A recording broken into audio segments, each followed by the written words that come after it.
Okay, so I'm going to push back on the Republicans. It says their aim is to push welfare recipients out of a poverty cycle and into work, and they said this has been proposed since the Clinton era.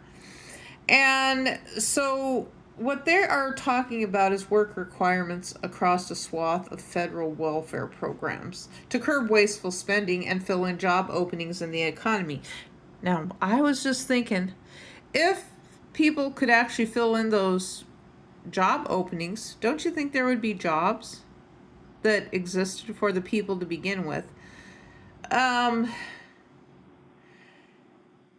this article says Republicans have introduced legislation in recent weeks to prohibit state governments from easing work requirements for federally funded welfare programs. They also want to expand the age limit from 49 to 65, which able-bodied adults without children must work to receive benefits.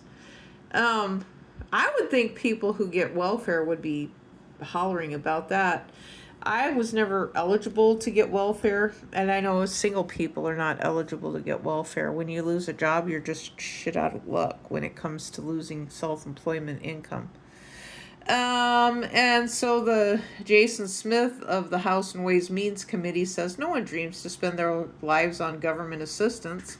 If we don't get welfare right, then we just run the risk of trapping people in a generational cycle of poverty that makes a government check more valuable than jobs and robs them of dignity of work. Now I have to wonder, what's the difference? Why doesn't the government create jobs? Now, the opposing side, Wall Street, is always hollering about and mainstream media is always hollering about government and wasteful spending.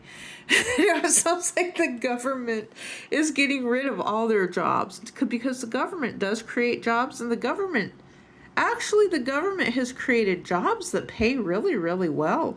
And they're decent jobs too, because I know when I had government jobs, they were fun. I had fun doing my government jobs that I was doing. One of them was a post office. Another one of them was a supply clerk.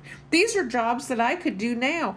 I have applied for the government jobs that are like the GS-19s, but those are the jobs where people make like $180,000 a year. That's the job that I want. I'm thinking big or going home, or well, but I can think big in one hand and shit in the other and see which one gets filled first, and usually it's the shit hand that gets filled first.